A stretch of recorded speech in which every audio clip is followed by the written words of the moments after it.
Yeah, apologies that the email apparently just didn't make it through. I'll look into it. Might have got caught by Google Groups spam filters for some reason or another. So um, that's okay. Let's start, and then I just need to see if Megan uh, is going to make it. I just texted Kevin, but I haven't heard back.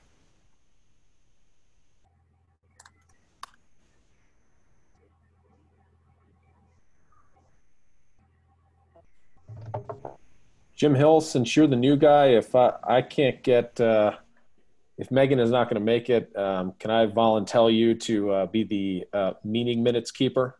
Sure, it's just like being at work. Vaughn told everything.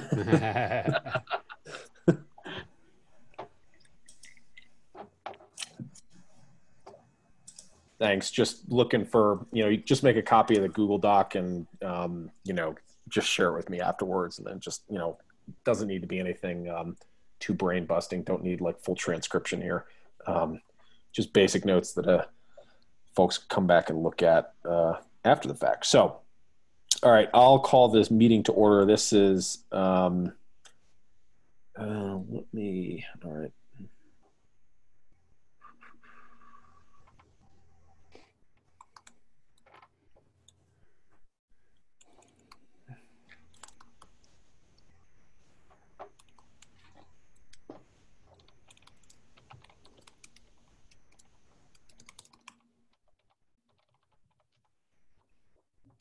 All right, I'm just going to go ahead. All right, Jim, you're up. Jim Hill, you are up. Thank you.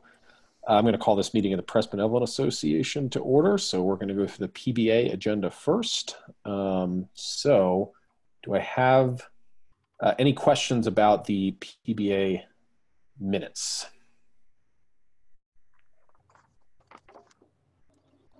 From April? No. Okay, so if there are no questions, I will take a motion to approve those. I make a motion to approve those minutes. Second. All right, motion from Larry, second from Holly. All in favor? Aye. Aye. Aye. Opposed? Abstained? All right, the motion carries. Sorry.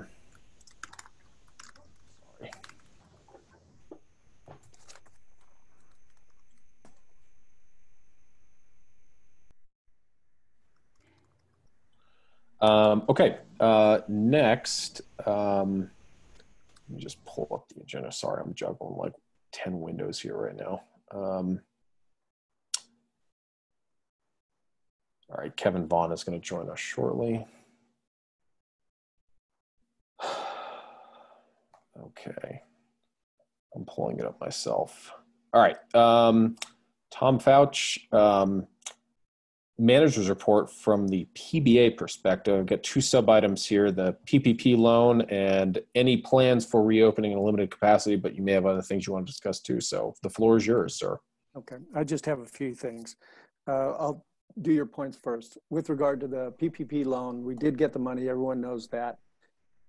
We are not required. In order to not repay the loan and have it become a grant, we have to spend 75% on labor. We're going to come up, ironically enough, about a little over $1,000 short of that threshold. But 1,600 of Jim's tip that Skylar put together is going to cover that. So I'm keeping track. We have one more payroll before the 16th of June. 16th of June is our deadline that we have to meet. And I'll make sure that we cross that threshold, thereby making the entire 21,000 and change a grant. And then I've already started paying or keeping the receipts, the statements for utilities, which are of course gas, electric, and water.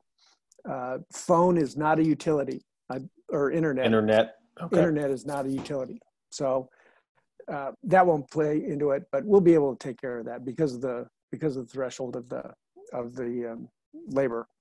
The second part of your point was the plans to reopen. Okay. I'm getting conflicting reports all over the place. However, the consensus, it seems, of the Denver Post this morning, Michael Hancock at 1 o'clock on KOA, and Governor Polis at 1:30 on KOA, is the partial opening for bars and restaurants is this. Restaurants can open. It's going to be different, but they can open.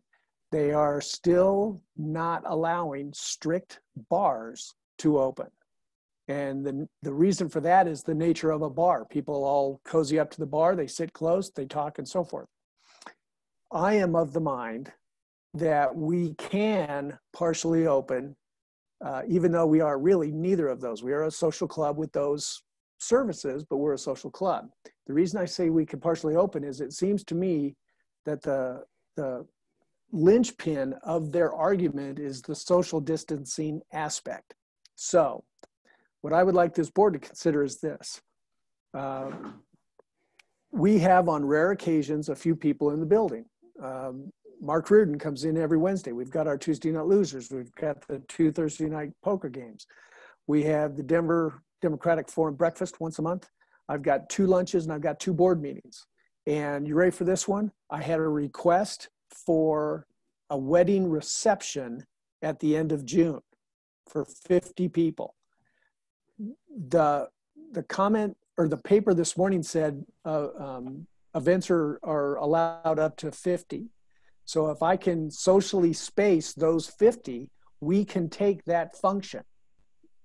Wow.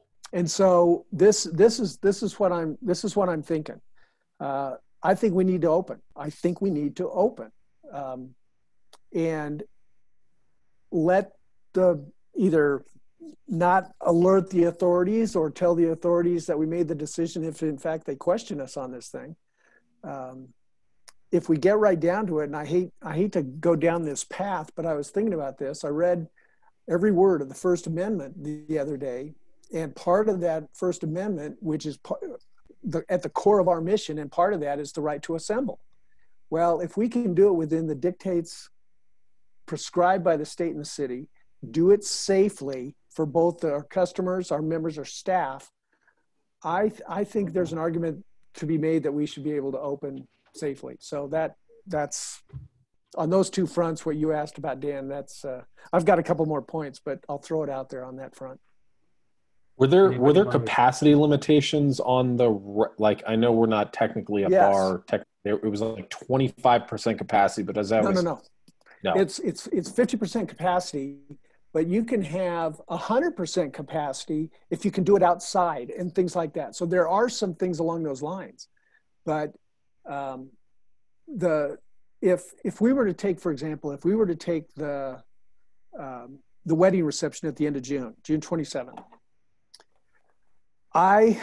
the proposal I sent back to this young gal was you can have the entire first floor and the lower level, and for just a small marginal additional cost, I'd give them the upper level. And if you take the entire square footage of the building and the capacity of the building, we are well under that 50%. Mm-hmm. So I'm trying to use their rules and make it. Because the full building capacity is like 120 people or something like that. Oh no, it's more than that because it's 91 on the main and second floors. There's 180 plus whatever you want to stick downstairs. So that's the entire capacity of the building. So we're not going to be anywhere near it. Even if we didn't use, say, the lower level, we're not going to be anywhere near it. But I'm going to be able to say rationally, reasonably, and accurately that we have met the thresholds given to us by the city and state. I think we should be honest with the city about our plans. I don't think we should go the forgiveness is better than permission route. Just ethically doesn't sit right with me. And also, your First Amendment analysis, while heartening to me, is flawed. That's peaceable assembly for the redress of grievances, not for boozing it up. But I read, no, what the actual, I wish I had this in front of me, Jim. I don't know if you have it in front of you, and if you do, pull it up, because I don't. But it actually talks about addressing topics and discussion of topics for the good of the community. Well, if there's one thing we do in this building, is we talk about current events and topics. So I think Don't get me I wrong. think we have cover. I'll sit at the bar and complain about the government all day long if you want me to. That's easy. I'll complain about you too. So Exactly. It's great. But I think we should be open with the city. I don't want to be in a position where somebody can say, you know, these people demand transparency in their professional lives, but when they're running their press club, they're sneaky. are we intending to Oh, I post don't think any we need to be requirements about sneaky at all. masks? Well, it says that it says servers right now Right. are required to wear masks, and customers coming in, this, I can't remember if this was laid out or this was suggested, of from the time you enter, this is for dining, from the time you enter the building, you have to put your mask on until you get to your table, then you can take it off because obviously you have to eat. I don't know where it's going to play down on that. But we'll have masks available for Jim or myself. We'll have gloves available for Jim or myself. We'll have sanitizer available for anybody. I did acquire the digital thermometer, infrared thermometer, so I've got that. I'm trying everything we can to get this place open again. Just asking whether we'll be posting a request for people to wear masks when they enter. I think that defeats the purpose of having a cocktail. You can't do it with the mask. So I'm not going to request that people do that. I'm just not going to. We'll have, I think if I can get a hold of some masks, and I don't have any, but if we can get a hold of them and I have a stack and a sanitized container, then if someone wants to have a mask and go somewhere and chat without the cocktail, I'm okay with that. I can send you a link to a place to get some surgical masks that's going to be in stock, Tom. I think the question is more, are we going to require people to wear a mask to come in like other establishments have? Yeah, many establishments have that requirement, or Sure. at least a request. Well, some of them are required. Privately owned enterprises, some have required that. And Right. I have no problem with that. If I don't know, Home Depot, Lowe's, all those places, Walmart and the like, King Soopers, if they require it as privately owned organizations, I have no problem with that. I do have a problem with our city or state saying you are required to do it because we are not a city or state entity. But Now, this is not that. This is just us talking about what we think is the right thing to do. And well, I know. honestly, I just as soon not have to write a story about the Denver Press Club being a vector for tracing it back to a wedding reception, which we would totally write that story, of course. Absolutely, we were. Yeah. Well, and the Boy, that other would be thing, interesting. the other thing about this, you guys, is we did this story today about how long it's taking restaurants/bars to get any sort of approval. So I'm hesitant to say that we would commit to a wedding unless we know for sure we're going to be open, because that has the potential to be a lawsuit and a disaster.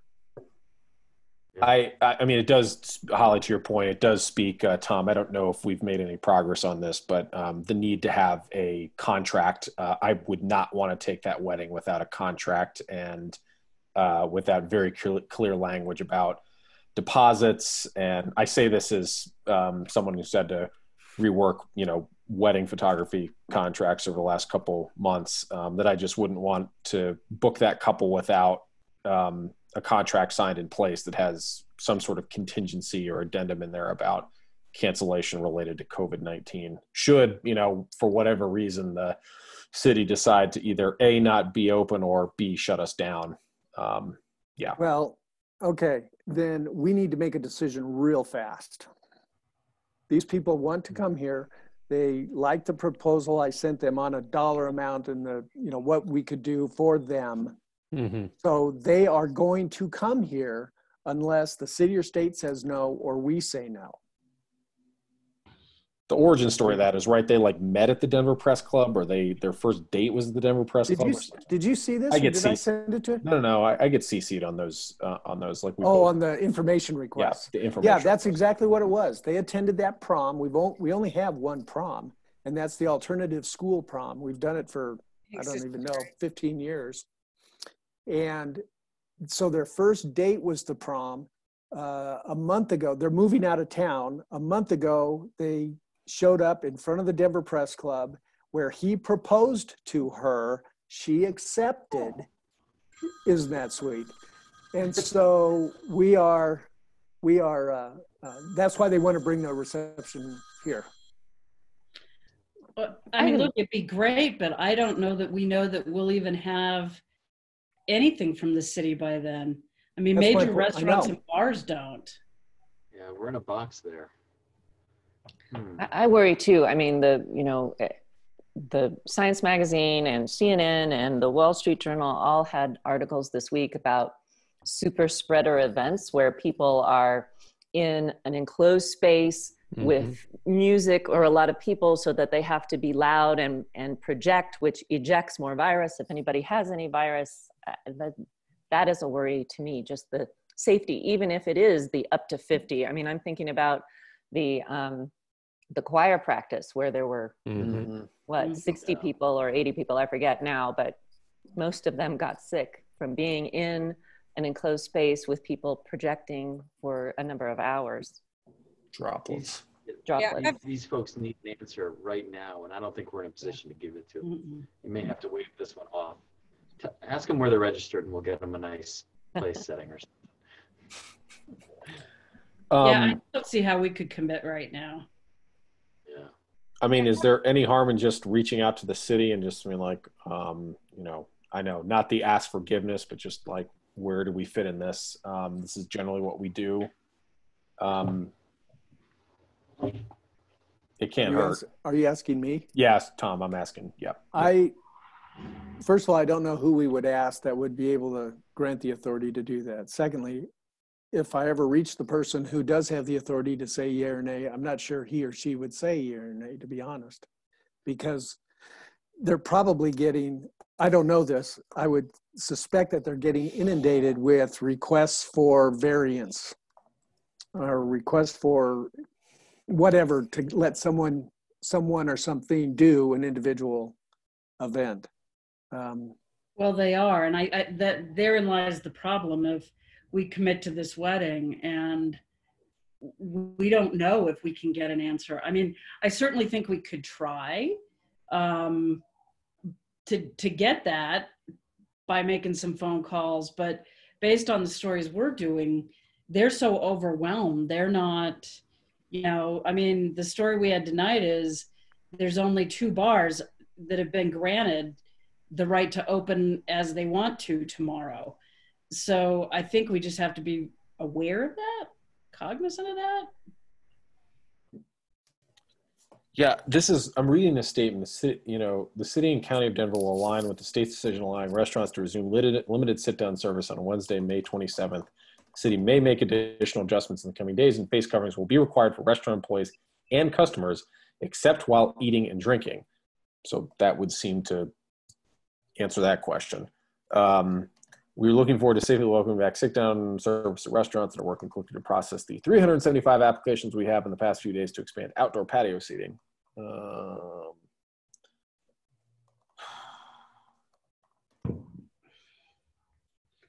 I would just tell them we need more time we can't answer until we get more information from the city. Yeah, I think that's an appropriate response, that we're working to get an answer. We'd love to, but can't commit.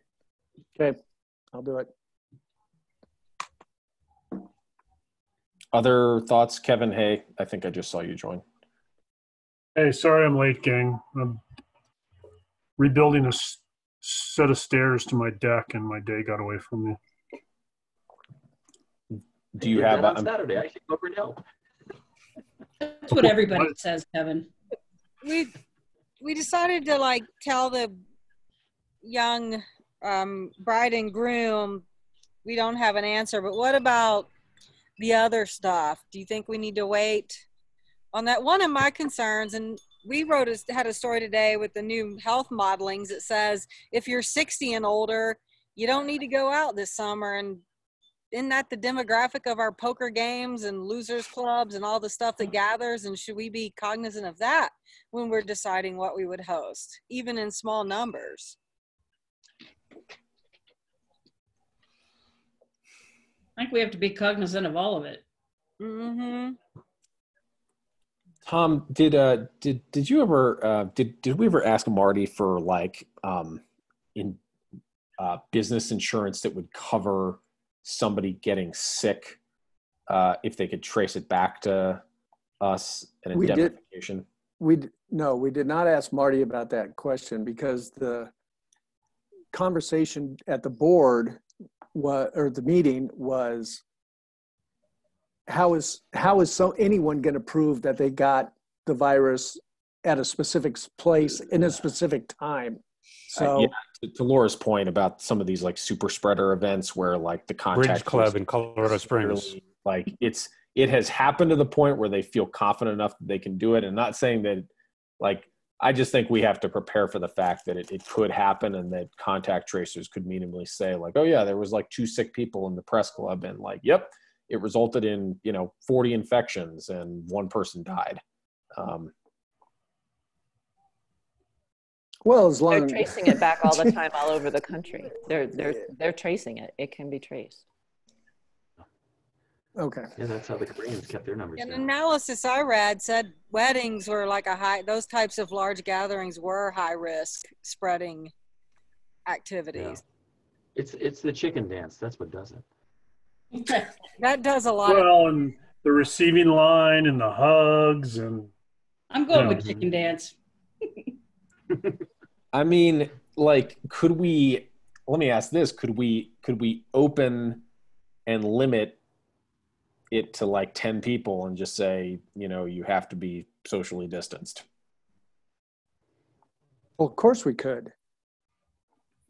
The kicker on all of this, it seems to me, is the nature of the event and the social spacing within that event.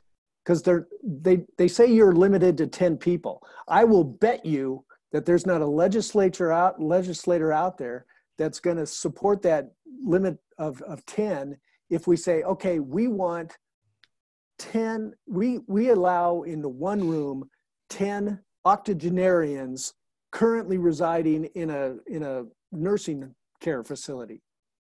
They're not going to do it. But if you put 10, 20-year-olds in there where it's 99% chance that nothing significant, nothing serious will happen to those individuals, they would open that up. So I think if you look at all factors, not just those that they're putting out there, social distancing, mostly 10, 50% capacity, if you look at all of those, we run a risk not on the Tuesday night losers at all, because they're all, except for Robert, they're all under the age of about 35. But the poker games there's not a person under the age of 60.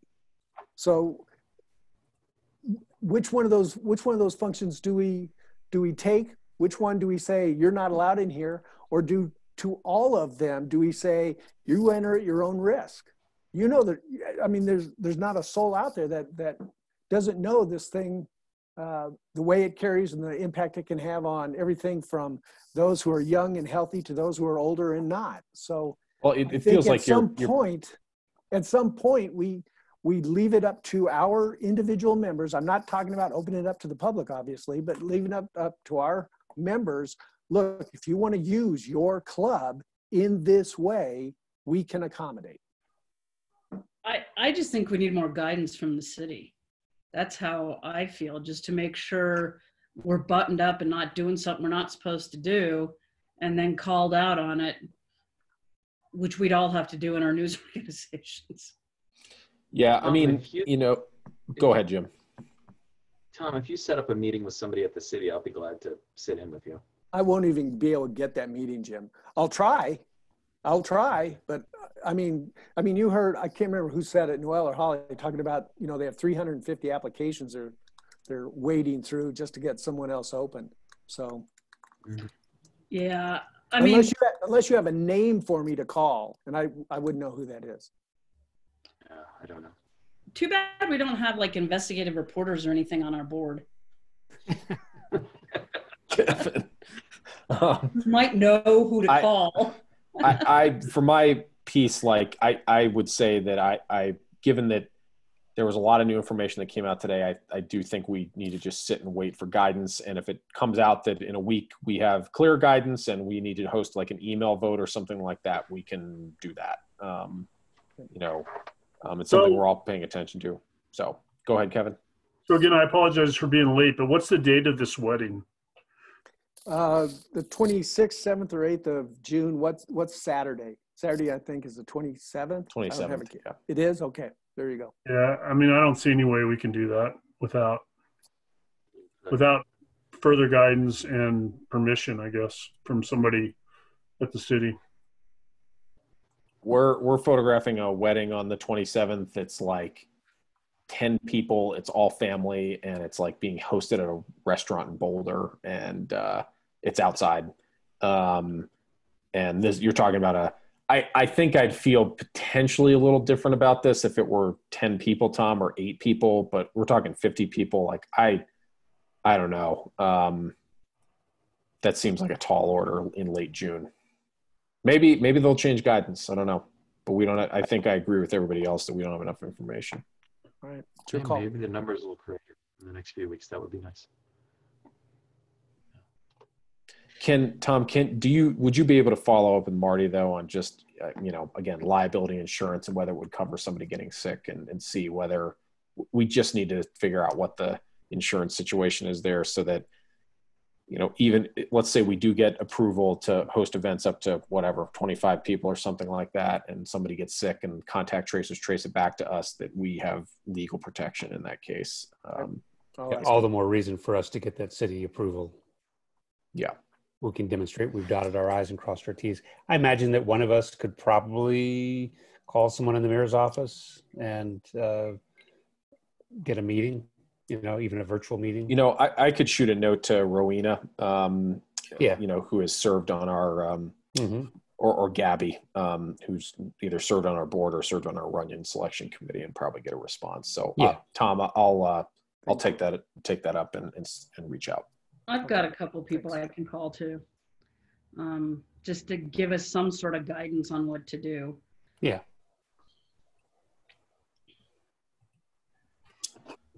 Yeah, so I think what I'm hearing from everybody, we don't have to take a vote, is just like we need more guidance. We're waiting. We'll begin the process. Tom, you will check on business liability as it relates to people getting sick within our establishment. Okay. I only have 2 more things then for the PBA. Sure. Chris and Mescla Maggie's has paid us $1,560. That's 60% of their monthly rent. That was the agreement that Chris and I agreed to. That's for April and May. We're going to renegotiate in June for the months going forward, depending on whether or not we're able to open, if he's able to open. So we'll keep after that. And Jim's okay. So I checked with him and others, and they're okay. So okay. No health worries on that front. That's all I got. Okay, questions for Tom? PBA related. No, but I put that Science Magazine article link in the chat. If anybody wants to take a look. Thank you. All right. Next. Treasurer's report from the PBA perspective. Tom and Kevin. I'll be honest with you guys. I saw the financials about 10 minutes ago, so I haven't really even looked at this very closely. I don't know if, Tom, you have any thoughts? Sure. Yeah, I'll jump in here. From the PBA side, almost nothing changed. Almost nothing in the accounts. We had no business virtually, so other than the rent, and the accounts on the PBA side changed marginally at best. We had two payroll periods in there, and that was it. So on the PBA finances, that's all. Let me, sorry, I'll just share my screen on this so that folks can see.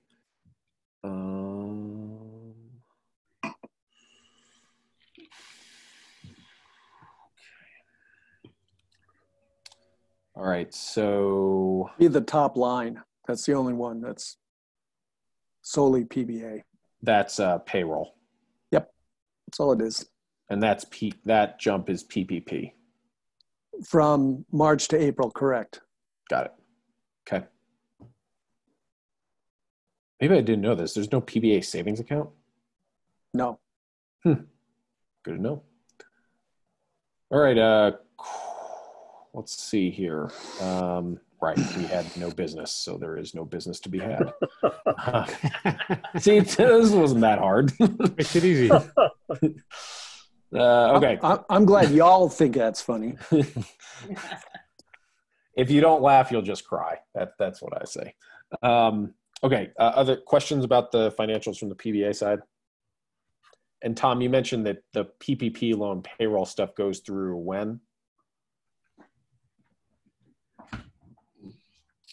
It goes through our 8-week period ends June 16th. So we have one more payroll. That'll be next Friday. How concerned are you from an operational standpoint about cash flow based on everything you know right now? I'm scared spitless. Can you elaborate? Yeah, I'm very scared spitless. Like, yeah, we have zero PBA cash flow. Look at it that way. Big goose egg. We have zero because our PBA cash flow is solely events and bar purchases. Zero. Now there's obviously you put the spreadsheet up there about our accounts. We got a bunch of cash on hand, but we have zero operational cash flow. now, in a situation like this, you would obviously this is going to go down about $150,000 because this is right. But I don't know how accurate you want to be, Dan, but that's press club, so we can address that when we hit the press club meeting. But yes, that's how I move money around as needed. Right. So, okay. No, we'll talk about that when we get the press club. But basically, if you were in a situation where this started to go down, you'd take money out of DPC checking to cover payroll. Correct? Yes. Okay. That's why it's always been done that way. Out of the one account, that line 8. Line 8. Oh, yeah, this. Okay. Yeah, well, I've never had to dip into the savings of any of those, but there's always been plenty of money in the checking there, because that's where funds from Runyon and Hall of Fame go. Runyon Hall of Fame membership, all that other stuff. Yep, membership. Yep. Donations, unless they're targeted. Yep. Okay. Yeah.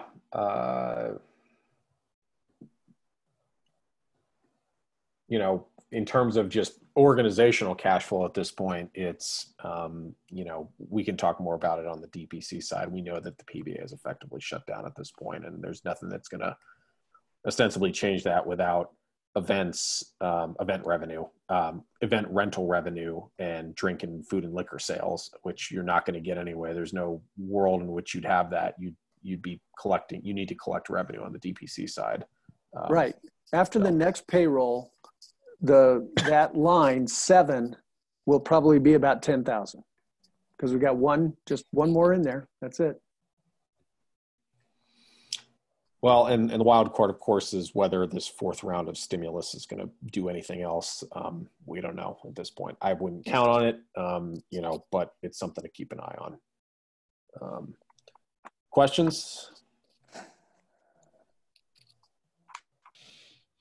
Okay. So moving to the next item on the agenda. Let me just find it. Find the agenda. So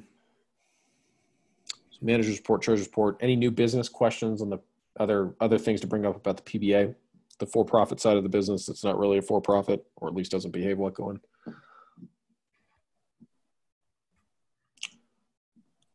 All right. I will adjourn. Jim Hill, let it be known at 6:41 p.m. Well, actually, I can't adjourn, so I need a motion to adjourn ahead of this meeting. Never mind.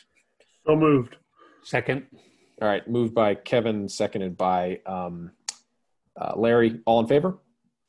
Aye. Aye. Aye. Opposed, abstained. Okay. Thanks, everybody. All right, we're done with the PBA.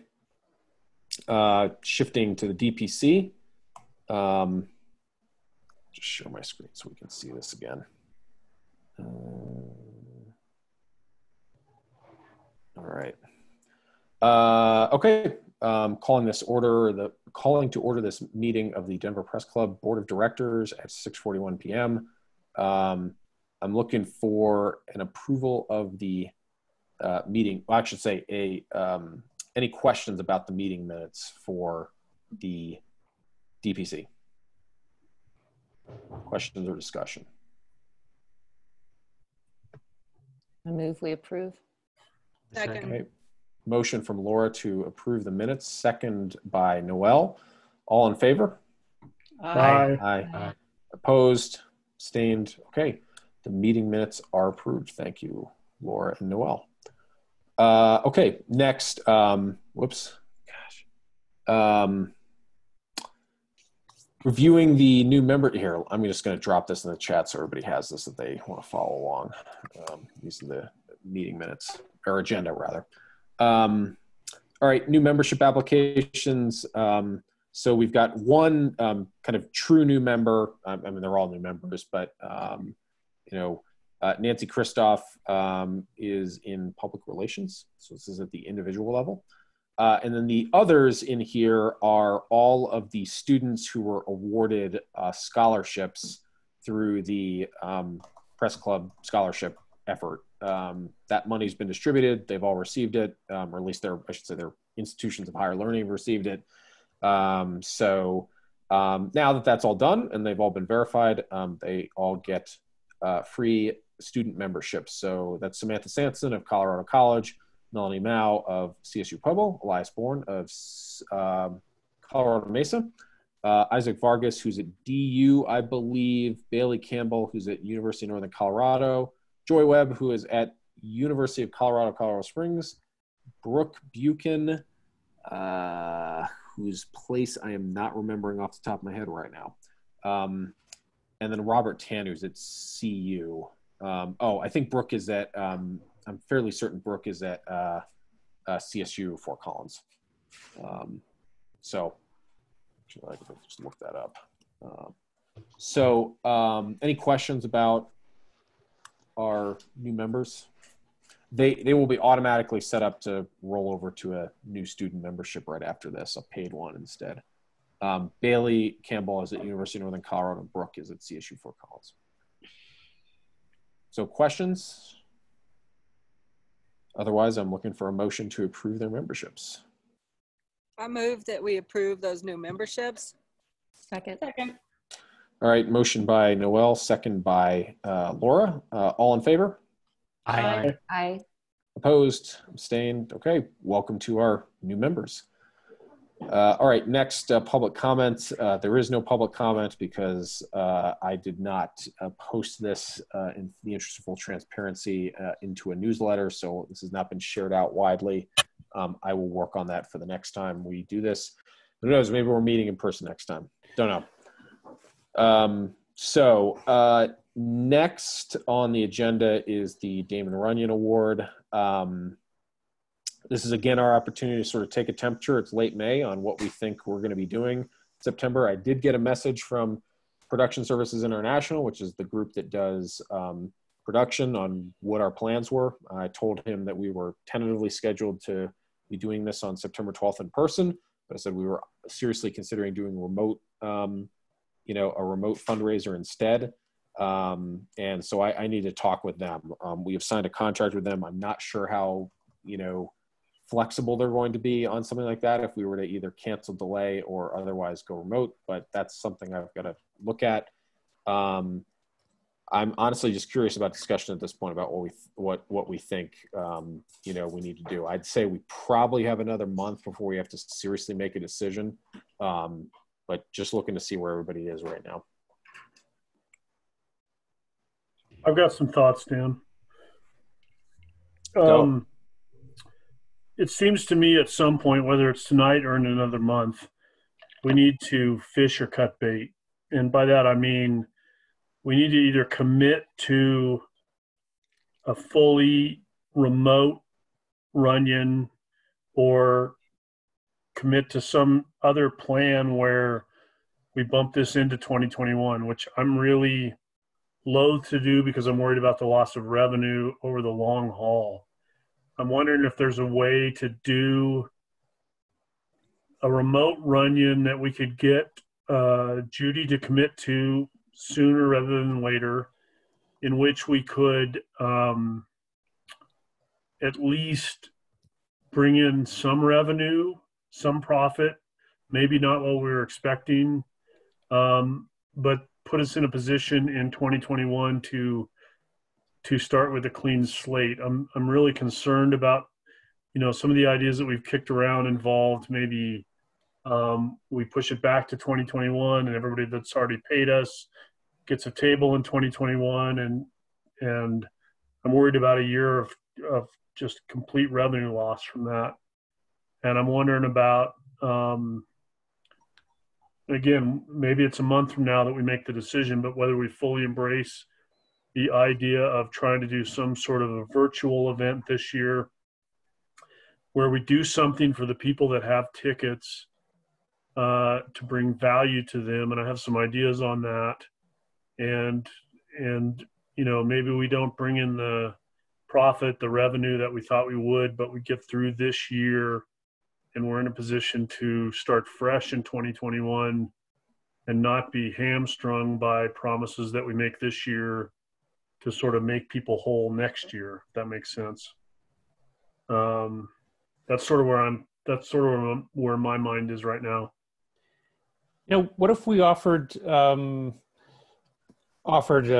kind of a discount, to sponsors who stick with us this year for a virtual event, and they get some kind of a break on 2021 tables if they want it in 2021 or not.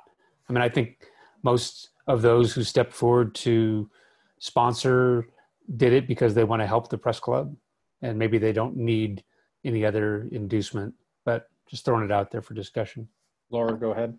Yeah, my thought is maybe, but let's not start giving things away before we know we need to, because I think we're really seeing all over the country a lot of support for journalism through this. I mean, the pandemic has really, I know you've experienced this, Larry, I'm sure everybody else with a website has too, that people are really, really grateful for the local coverage of the pandemic. So you could make a very strong case now more than ever, we need to support local journalism, and those who have bought the sponsorships, let's stop thinking of them as tables. Let's talk about them as sponsorships and really sell the narrative of the need currently and the mission and service, and how much we appreciate their support at this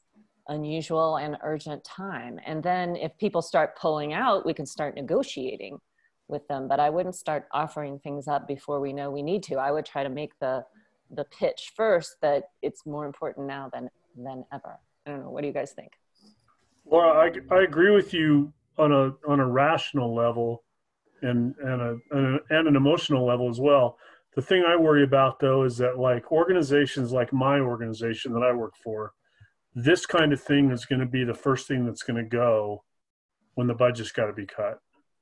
And so I fear that people that are with us now, they'll be with us in spirit next year, but their promotions budget, their philanthropy budget, whatever you want to call it, is going to be gone next year. And I want to just say, Kevin, that I have heard from one of our sponsors that I initially was trying to take a temperature about going virtual. And the response back was, it was a misunderstanding, but the person said, like, I'm not sure what I'm not sure what my budget is going to look like next year. My budget's in tatters for this kind of thing. So it's, in other words, like they've all already spent the money, right? You know, but in some ways I'm less worried about this year than I am next year. Like next year, I wonder whether next year is the doomsday event. Right. I think it's going to be just based on budget talks I'm already having and things that I'm with Kevin. I think, you know, you already see a lot of broadcast companies like Tegna having to furlough people and all of that. I think one of the last things that they're going to have to save money any way they can, I guess is where I'm going. Well, I'd say, first of all, I agree with Kevin. I think we got to do something to salvage this year. I think having a virtual event makes a lot of sense. As a sponsor, I'm happy to continue our sponsorship. And I don't disagree with you, Laura, about not giving away stuff if we don't have to. My thought about suggesting that was to, you know, maybe encourage people to think about 2021 and. I think, like Kevin said, rationally that's good, but in reality, any money we save them now is going to be spent before next year. No, I'm not saving them money right now. I mean, I'm talking about taking their money now, including mine, by the way. But your sponsorship is your sponsorship for this year. I'm just saying that if you stick with us this year, we want to do something for you in 2021. And they've already. Has everyone already paid? Everybody's already paid. Everybody's money. So the cash is in hand. We've had probably 2 inquiries there's probably like 20 sponsors or so between schools and news organizations and other corporate entities. And I'd say I can think of like 2 or 3 that have reached out. Hey, not like, well, I should say one that just asked for the money back, which was DU, which I don't know if that's a cash flow issue or something else, but you know, they said we're doing this for everybody if events are suspended or postponed. So we had to give that back, Tom, I think. And then we had a couple other inquiries, but more just like, hey, is the event happening? Not, I want my money back. You should be like Ticketmaster, and if it's postponed, you're not getting your money back. But I think, one, we need to make a decision about 2020. Because we have no idea what 2021 is going to look at. We can sit here and talk about it and guess what this virus is going to do. We just don't know. And I think it would make sense if we don't do it tonight to do it next month, make a decision to just do it remotely, thank people for their other organizations. I sent Tom and Dan a news release from the Mizell Foundation that showed. Do you want to talk about that one, Noelle? Yeah. Yeah, it was just basically a memo to everybody that had bought tickets for their big function that said, hey, we're still planning to do this, but in a safe manner. And they didn't really commit one way or the other, but they thanked everybody. They talked about how they want to keep everybody safe, how their mission is more crucial than ever right now, but they would have something and they were going to let people know. I thought it was pretty tasteful. It like answered some questions, just didn't leave it up in the air. And we can do something virtually, and you know, if people just want to tune in and listen to Judy Woodruff speak, and thank everybody. And I'm with Laura on not offering up to refund money or make deals for next year because we just don't know. And you know, if somebody raises hell and wants their money back, okay, but I think a lot of people have already spent it and will just say, yeah, we support the club and we understand what you're going through. But I think you need to commit one way or the other, fish or cut bait. There was a more crude way they said it. I will say this, as somebody who's been talking to folks, if you were to hold a gun to my head and say, make a decision now, like my answer would be, it's a remote event in September and that's what we're going to do. Yeah. I agree with that too. Yeah, I would too. I would too. Didn't WBUR do this? Did you talk to them? They did. I reached out to them prior to Memorial Day, like last week, and then I didn't hear anything early last week, so I followed up again this afternoon, and I haven't heard back yet. I did reach out, but if anybody has a contact at WBUR in their development office, please let me know. I don't, but I'm happy to speak public media language to them. Okay. I'll give you a contact, Laura. Okay. Maybe your request will go through better I than speak mine. public media. Yeah, good. I'm concerned if we wait that there are going to be surprises for organizing a remote event, that it's more complex than we know and we're going to need more lead time. To me, there are like two ways that you do this. There is something sort of like this, like a Zoom webinar almost, where it's live and interactive. And then the other way you do it is like a produced television show that's, you know, Holly, like an hour and a half long or something like that. And everything is scripted, like the remarks are pre-recorded, like it's done like, you know, a video, it's like a 90-minute movie. You know, Judy is doing a thing and you're live streaming it to a group and there's no interaction whatsoever. You're just watching a show essentially. Those are hybrid that we might think about would be to have a produced and scripted, not unlike the live version where, you know, we have people speaking and we have the main speaker, in this case, Judy, but then, you know, Zoom has the ability to have people break off into small groups. And I think that's what WBUR did at some point. Yeah, and it could be. Yeah, there is a third one. You can do a hybrid of that where you know you have like you know you still queue up the pre-recorded videos and everything. Honestly, that's what my conversation with PSI is going to be about tomorrow. Is hey, you know, I've been doing some other work with PSI on another project, and I think they have the ability, like they could potentially just be the production house for like something like this, where we queue up the. You know, they're not, of course, there's no stage now or anything like that, but they're queuing up the videos. You know, I don't know, maybe Kevin, if it's you or me, it's, you know, we're addressing, you know, we're hosting it, so to speak, from the press club, but, you know, it's well lit and everything, and it's sort of live there. I just don't know what capabilities they have. So that's something that I've got to find out. Are we still going to do the videos of the college kids and like? Yep. Okay, because that would be something, I always get a kick out of that. That's one of my favorite things. That'd be fun for everybody to watch. Like, you have those, you have Judy's speech. We've got stuff to fill space. Yeah, I sort of like the idea of having, I mean, Judy could do a pre-recorded speech, but I sort of like the idea of her, I don't know. I like the idea of doing it live. There's obviously a lot of risk with something like that if, you know, you're relying on an internet connection, but then maybe there's another way to do it. So I think whatever we do, there's got to be some element of interactivity to it, whether it's we have a lot of stuff in the can and we have a host that's throwing to the stuff that we have in the can, even if it's Judy's speech is in the can, it's pre-recorded, but that at some point we have some sort of interactive function where people can ask her questions and have her respond in real time. Because I think that's one of the things that makes Runyon unique, right? Is that we get to interact with these people that we admire so much. And, you know, my vote would be some sort of a hybrid where we have, you know, the videos about the scholarship winners and a few other presentations, maybe a presentation about the club and NACULA. What we've accomplished in the past year, NACULA. And we do enough of it live, you know, but a lot of the live is throwing it to these pre-recorded things.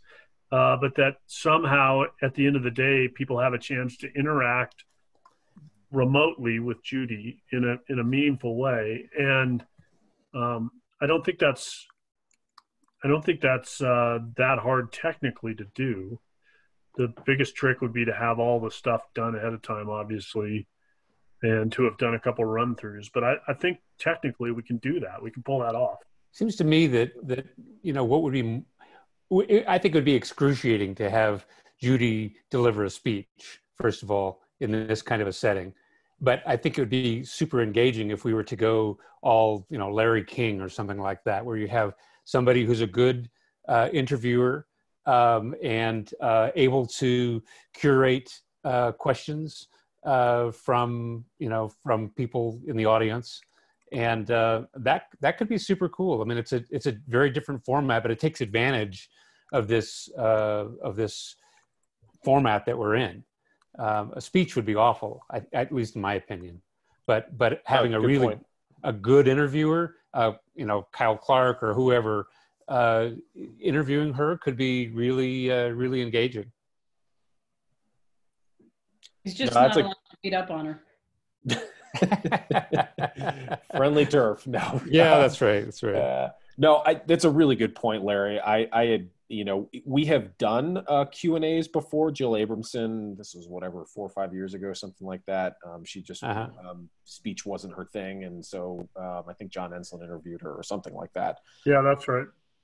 So I think you make a good point about making it, you make a really good point about the need to have this be interactive and not just be a television show, because I think that's one of the things we can bring to this that is, as you said, unique. Is like, yeah, the audience can ask questions and get their questions answered. And you could sprinkle in the college kid interviews, those things more or less like commercials, right? I mean, just spread it out through the show. I mean, just think of this as a TV production. I think it could be engaging. I do need to see where the videos are of the college kids too. Go ahead, Noelle, was that you? All this sounds like we have some good ideas, but it's going to be time consuming. You've got to account for all the technical. I think that was Jim that something always screws up with technical issues on these things. Where we need to decide now so we can get going, because September is not that far away. If that's when we want to do it. Why don't we tentatively say this is our plan and start asking questions and gathering information? So to me, the questions are, I mean, that's where my head has been, frankly, for the last few weeks. I think the questions are a few. Reaching out to Judy's people. It's reaching out to PSI on what they can help from a production standpoint for something like this. Right. Anything else that we think that needs to be done? I like the idea of having a set in the press club where the MC is, or something like that. Yeah. If PSI can do that. I also think we might be able to sell the idea that this is a year unlike any other, and we have to do this event unlike we've ever done it, and sort of ask people to join with us in a weird, crazy way of doing it. And a few weeks ago, I don't know when it was actually, some award came out and my station won a bunch of awards, and the station sent everybody they said that day, hey, we're buying all of you dinner.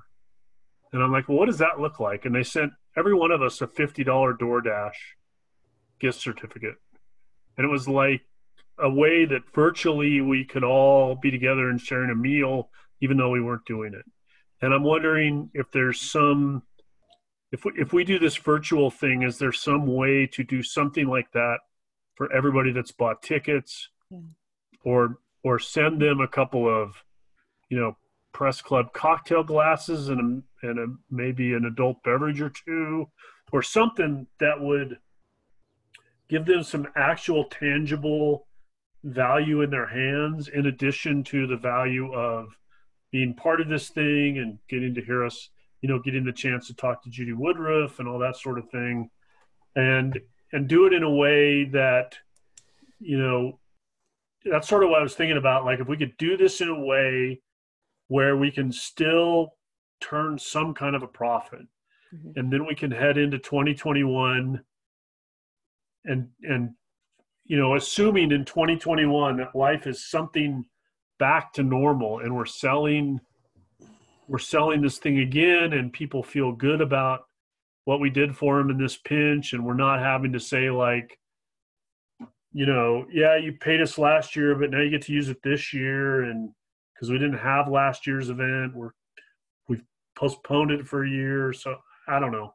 I'm not making a lot of sense, but think of this like a pledge drive, though. I mean, we could have like, hey, we're trying to raise, I'm just making this number up, $10,000 tonight, and we're going to auction off this and that. And during the program, there could be we've got people online. It's never been easier for people to actually contribute money to us Fair online. point. A captive audience, and Yeah. we could raise some serious money.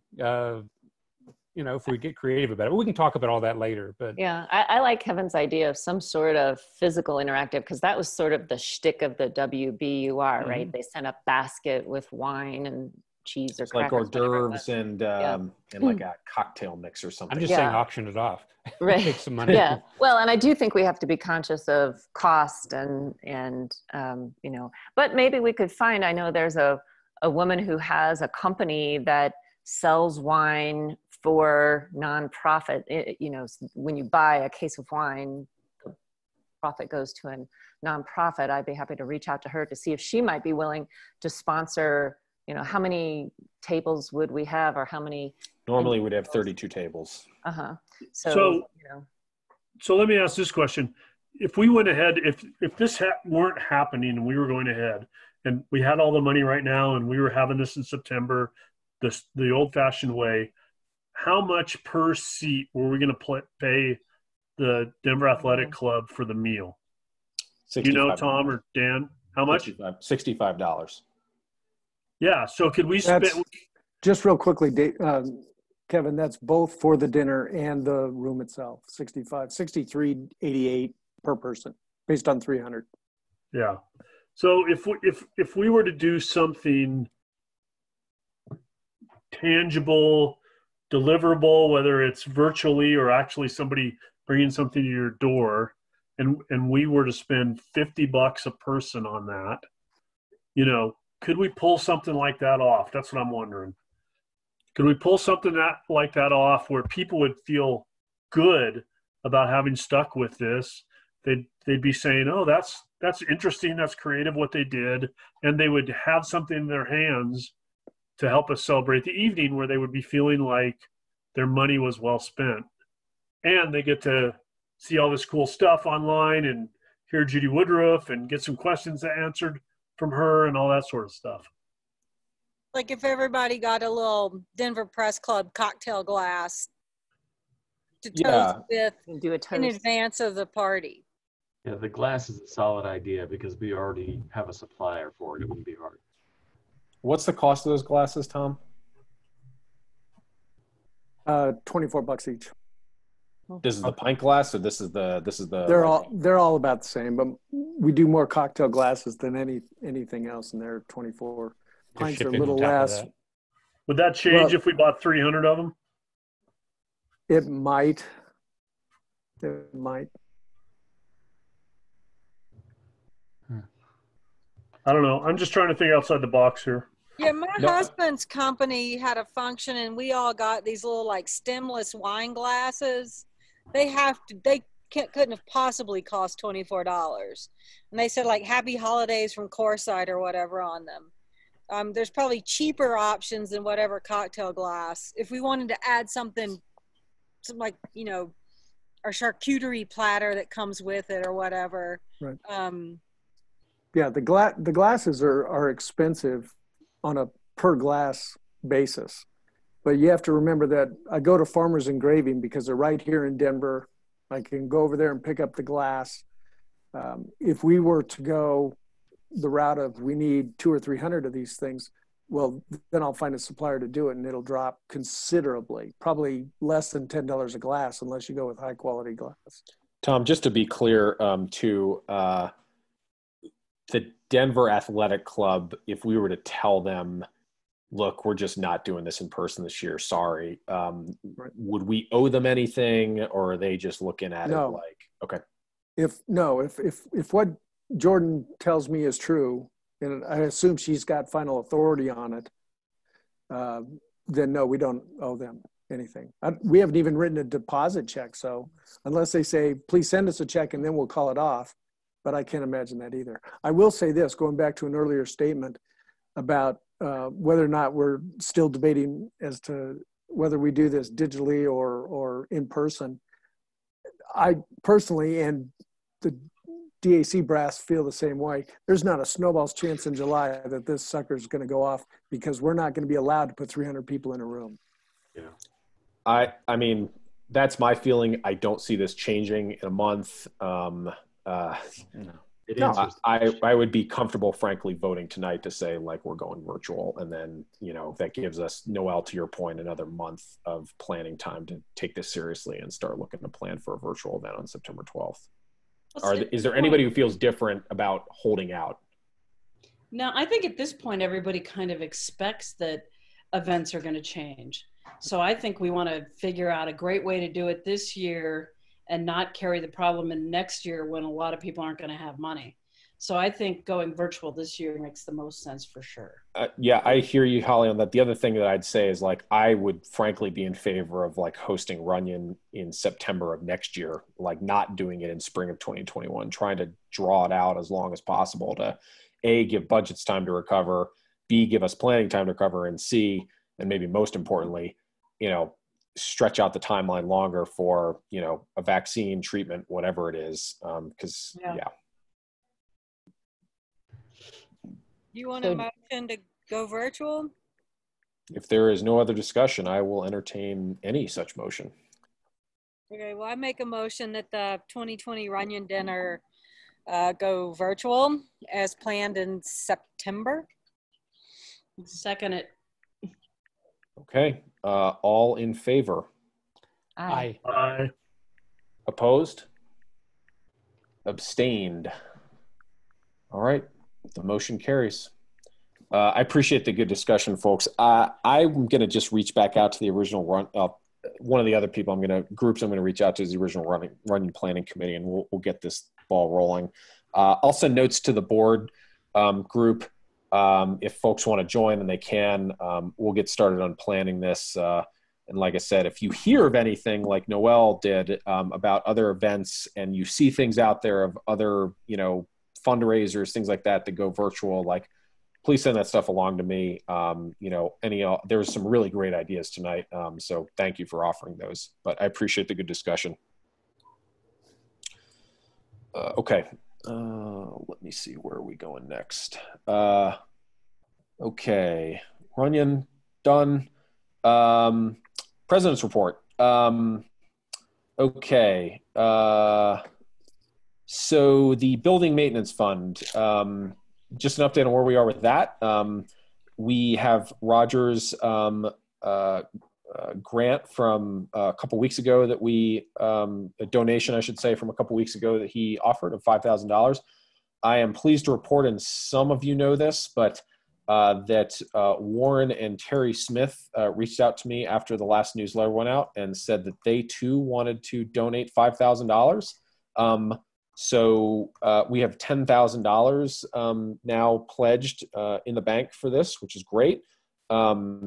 They did not want that to be the match for Roger's thing. They wanted to, suggest that for others. So I've not had a chance to follow up with them, but I think what we're going to end up doing is turning that into a $10,000 challenge grant, essentially, like use that as a way to reach out to others to get, a match of up to $10,000 more dollars, 5,000 from Roger, 5,000 from them to try to get more of the membership. So it's really great. They have been longtime supporters of the club. Tom has reminded me to do this many times, but I've also asked them for photos so that, we can get them on the wall once it's safe to gather again. They've been, just longtime supporters of the club. They've been auctioneers at Runyon events. They've donated. They have, served on the legacy committee. They're just really fabulous people. So we're looking good. Kevin, have you heard any more from Gene Tepper or what our next steps there are? I've gotten no response, which I'm a little surprised about. Let me just look in the spam folder. No, nothing there. So I don't know I think the next step is a phone call. I tried with an email, but I think I go to a phone call. Yeah. He's in Santa Fe, right? Yes. Okay. Outside Santa Fe. That was May 14th. I sent that note, and I have not gotten a response. Like I said, a little surprising, but let me follow up with a phone call there. We unfortunately appear to have struck out, at least for the time being, with Anschutz. I saw it. I saw that note. Thank you for reaching out. We have not heard from Dean Singleton yet. I know Roger had reached out and hadn't heard, and then I had also gone through Greg Moore and tried to, see what I could find out, and nothing from there either. Oh. Don't be down about Anschutz. He's a very tough nut to crack. It's not you. Billion's got to go somewhere someday.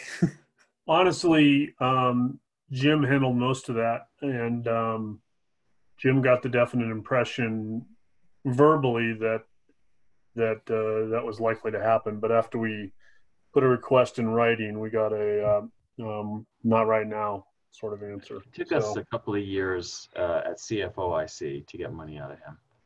Yeah. Okay.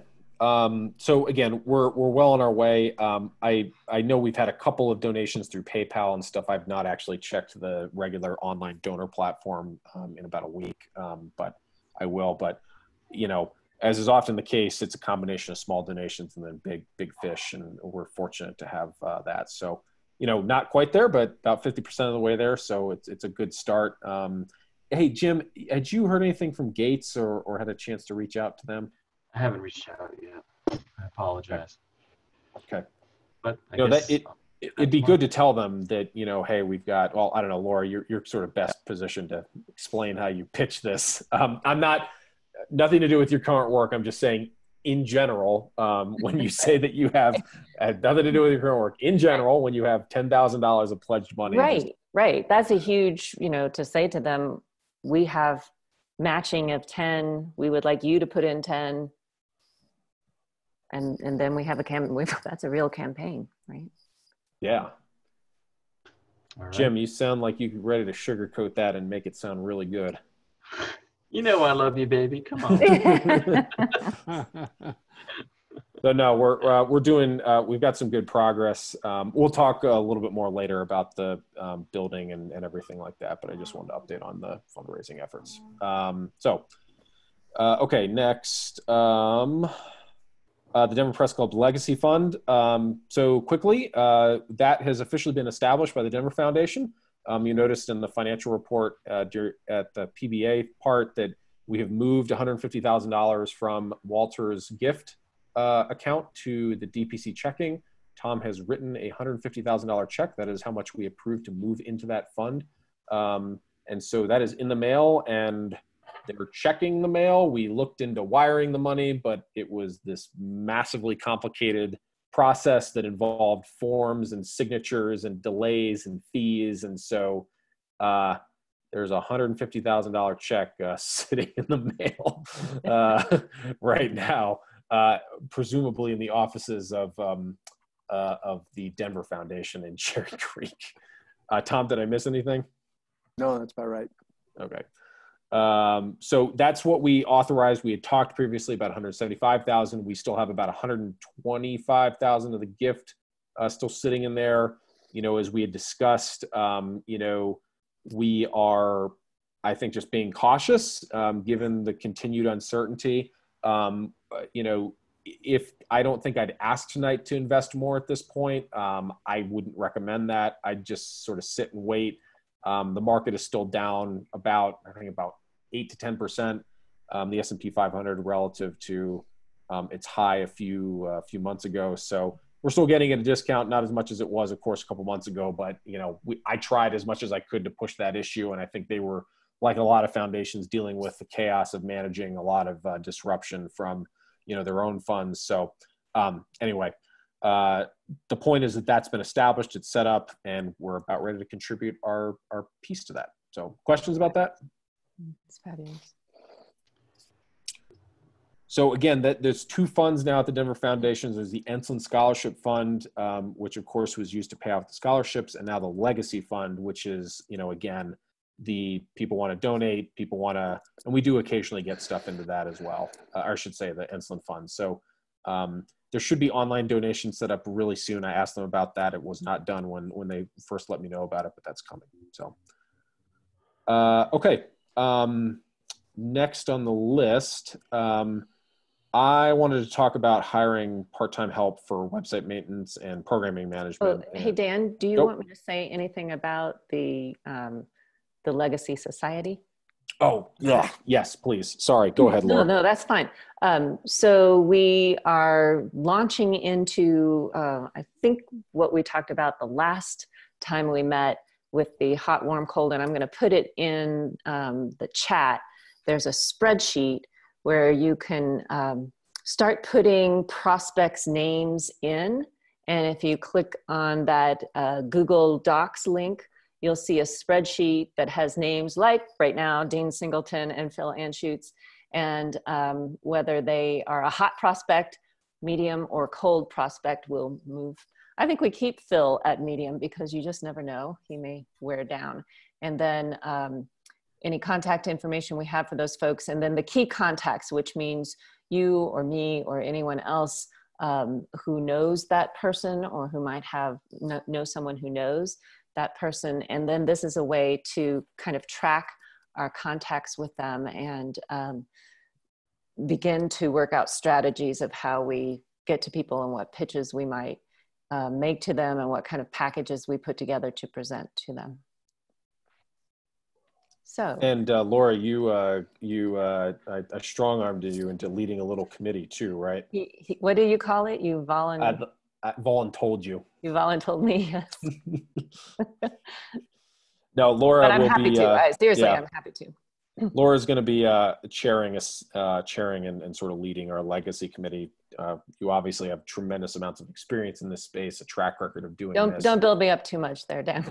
Look, you're really good. You're really good at this. I'm not saying that I did not say your job is to raise $5 billion in the next year. Not the goal.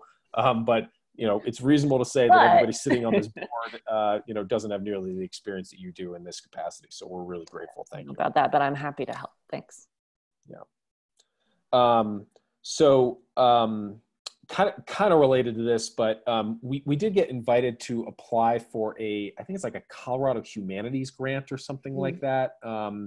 And I don't have it in front of me right now, but essentially, it's kind of programming related, and it's not really related to this, but it sort of is.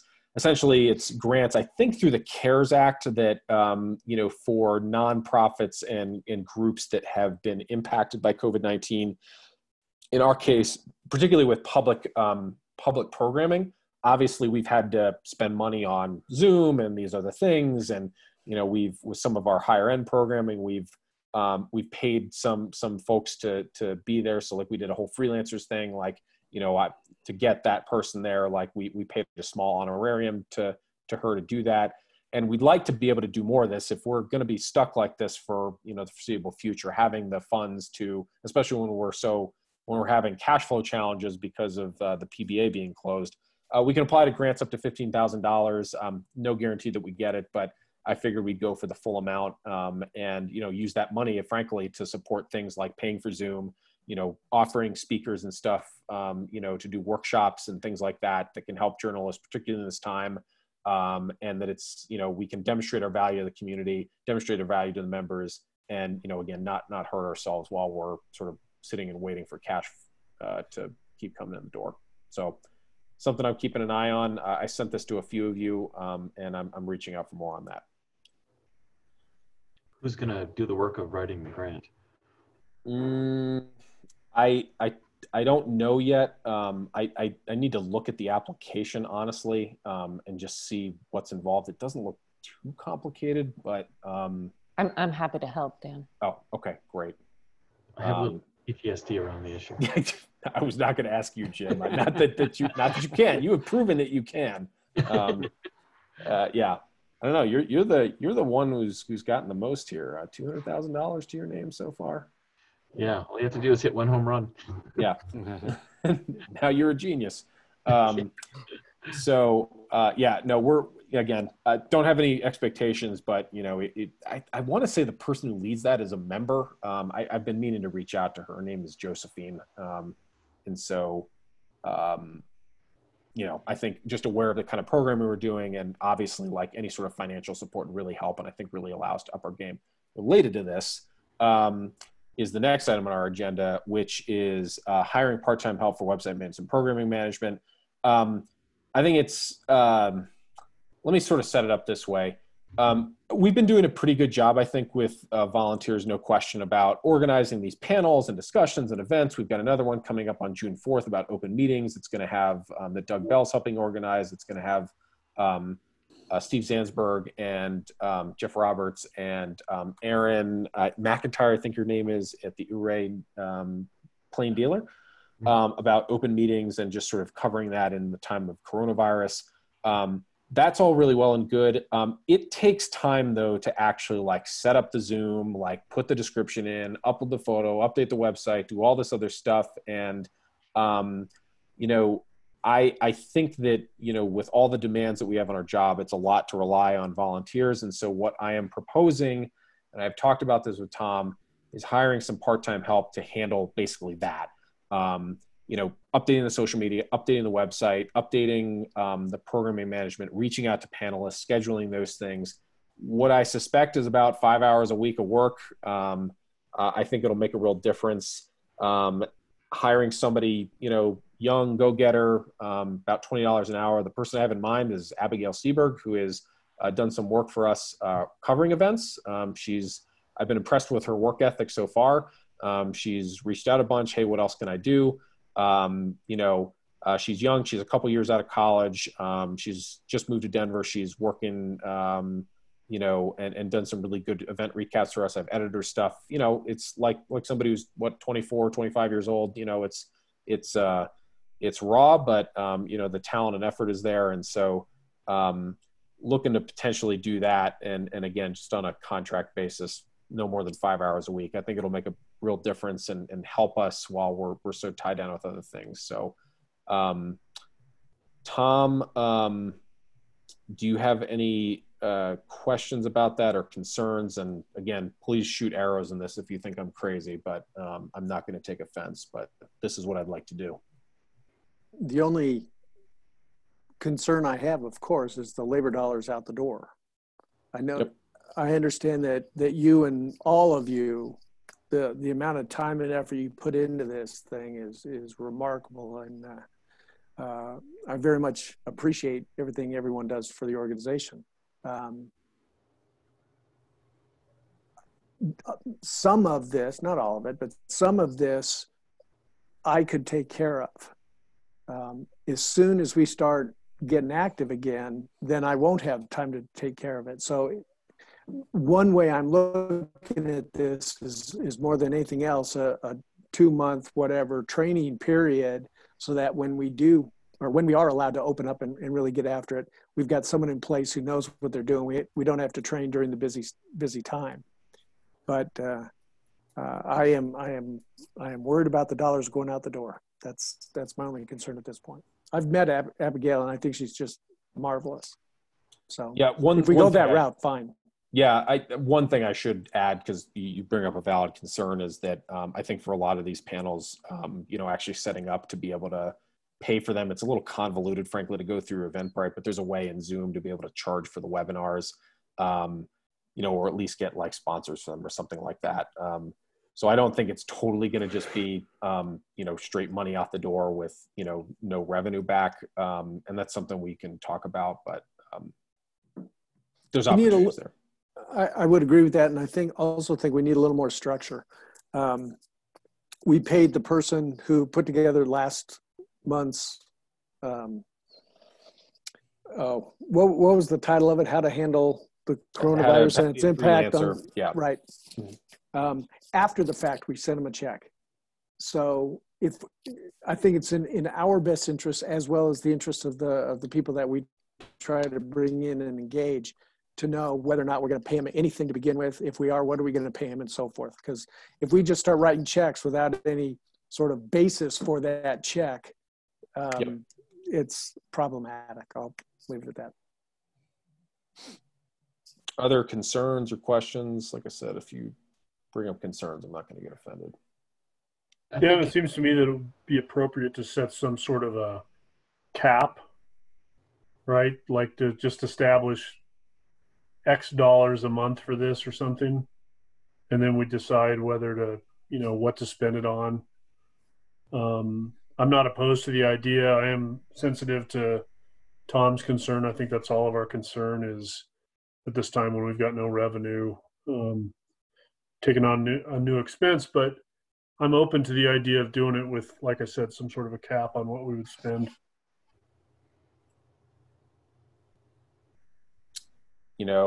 If you're looking, I'll just tell you, if you're looking at 5 hours a week at $20 an hour, that's $100 a week or about $400 a month.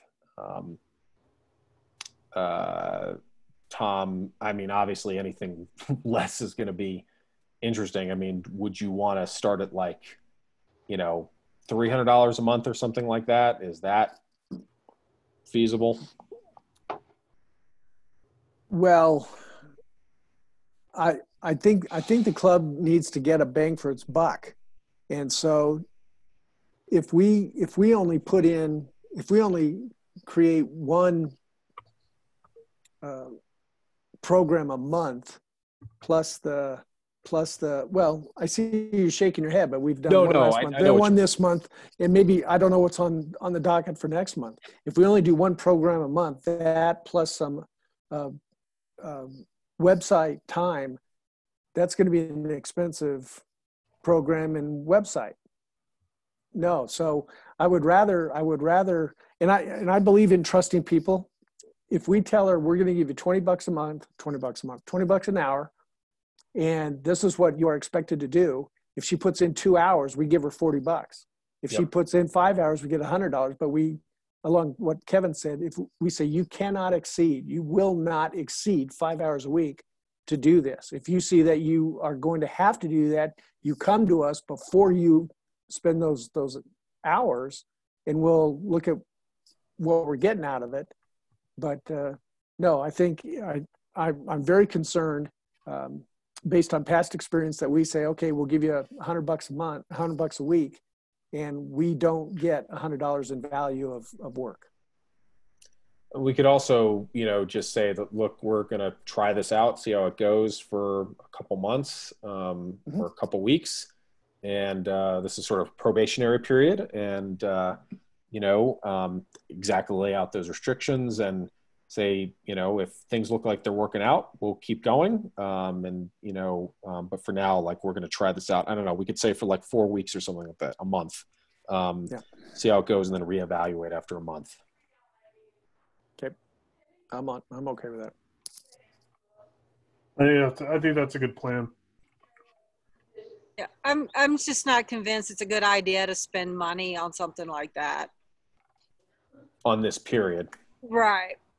Yeah. Like, we have no income. We do have membership income. But one this month? I mean, if we're looking at like money in the bank at this point, I mean, that's the other thing too, right? That's this virtuous cycle. Like, if we start charging the usual $8 for non-members for these events, and that helps drive membership, like, is that a good thing? I know that last month we got memberships off of, I'm not saying that there's not some risk here, of course, but, if we're talking about at the end of the day, like, look, over this month of trying this, we want to, see that you're, setting up events, you're bringing people in, you're handling a lot of this admin work. It's leading to revenue. And if it doesn't work at the end of the month, like, we can either say like, yeah, nope, didn't work. Or, we're having trouble. We have a job description or a contract or a work plan that would lay out, so it's not just kind of shoot from the hip for this person. I don't know her, but we don't have that right now, Laura, but those are pretty easily created. Because if she's somebody who's helping bring revenue in through these events, then it ought to pay for itself, right? Yeah. How many people have been attending these online seminars and whatnot? So we had 22 for the politics one, plus the 4 panelists, and we had like 18 or 20 for the oil and gas one. So, Which you know, it's pretty decent. good. Yeah. Yeah, that's about what we get in person, isn't it? Yeah, and it's more actually in some cases. And that's with, to be honest, like not great promotion at this point. You know, it's last minute or something like that. Part of it is just like people are sort of last minute to begin with. And that includes me, but, you know, with a little bit more advanced notice and work, would that increase to, you know, 40 people, 20 of which are, you know, 20 of which are non-members at, you know, $5 or $8 a piece. That's like $160. You know, so I think it will continue to be important to, again, separate the difference between, you know, benefits for members and charging for non-members to help drive and maintain the value of membership.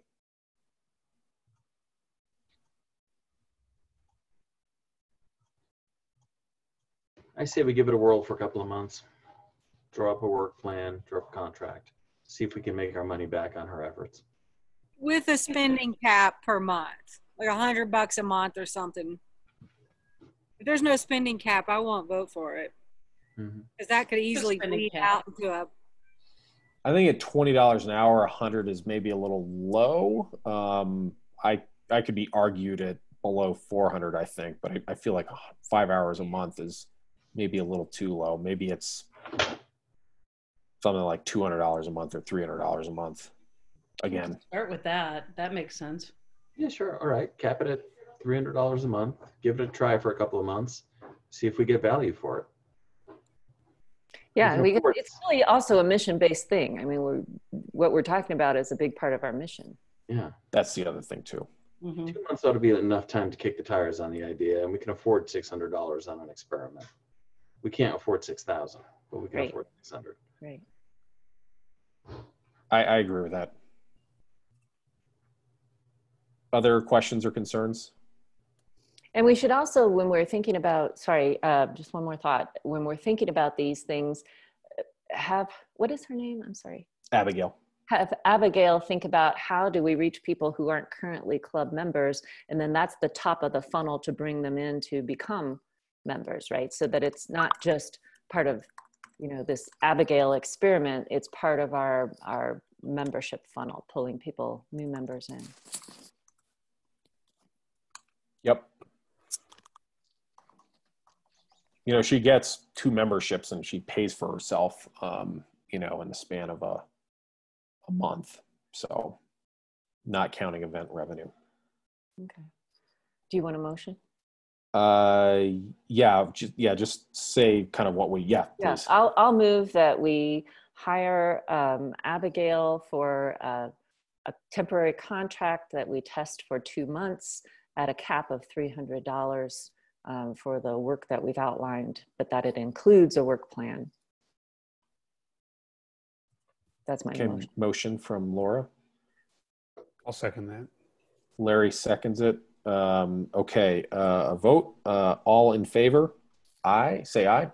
Aye. Opposed?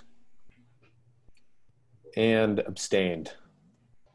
Okay, the motion carries. Thanks, everybody. I think this is I appreciate it. This is a relatively low risk experiment to try something and see if it works. And if it blows up in our face, it's not the end of the world. So thanks, everybody. Okay, moving on. Kevin, have we heard any more from Ireland, Stapleton, Pryor, and Pasco?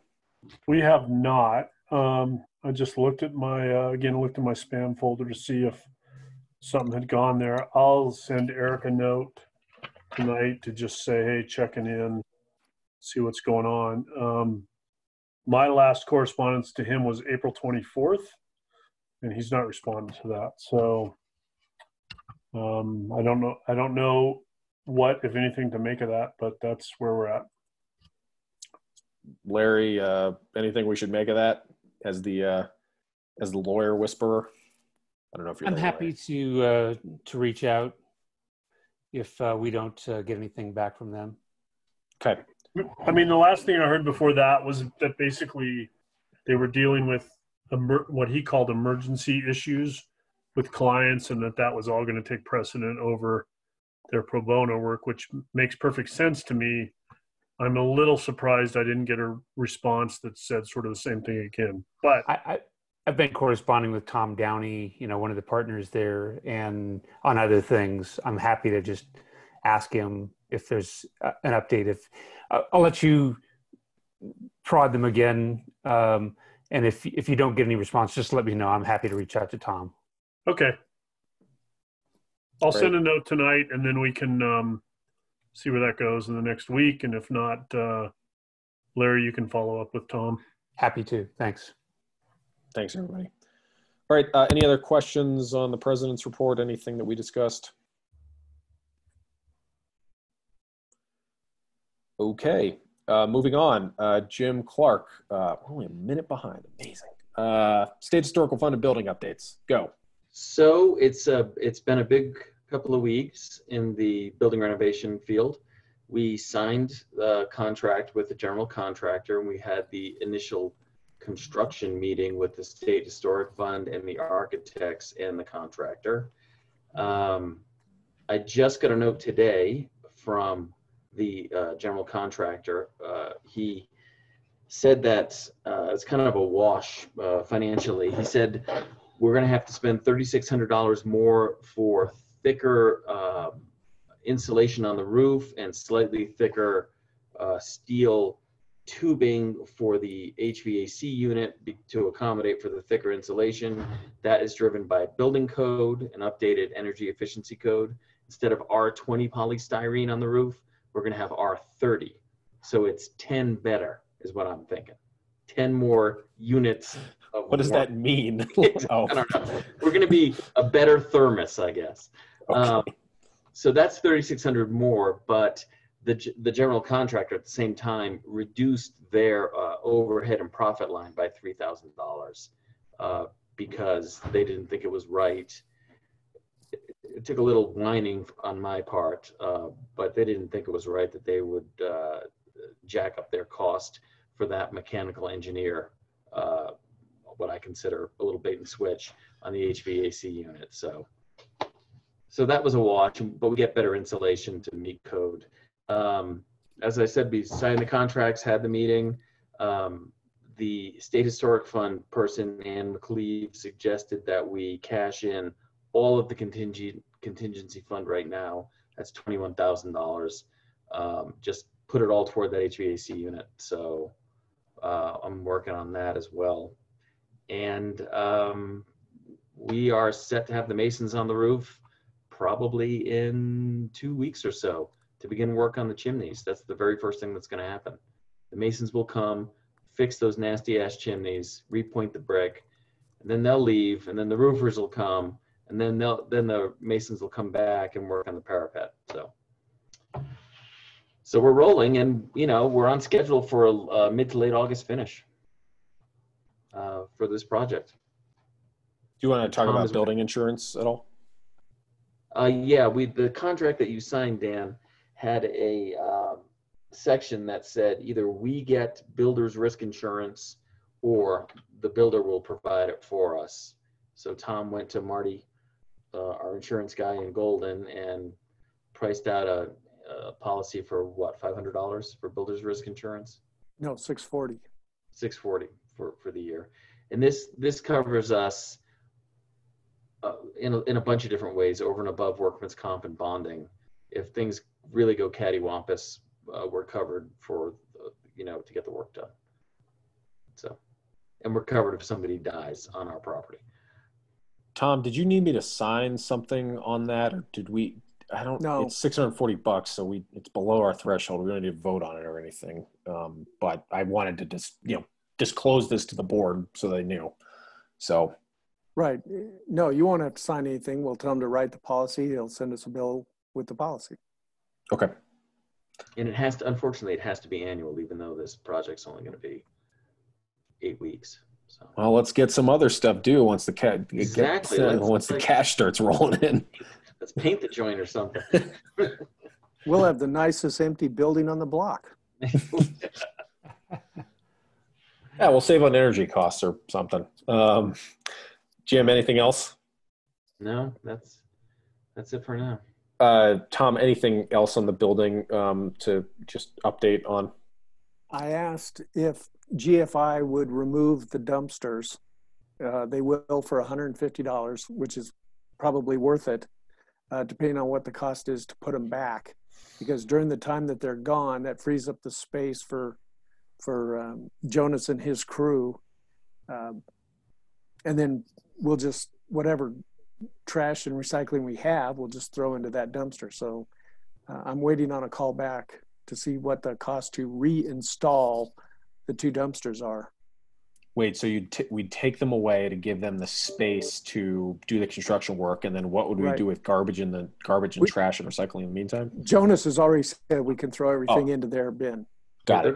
They're going to put a 12-yard roll-off dumpster in the back of our building.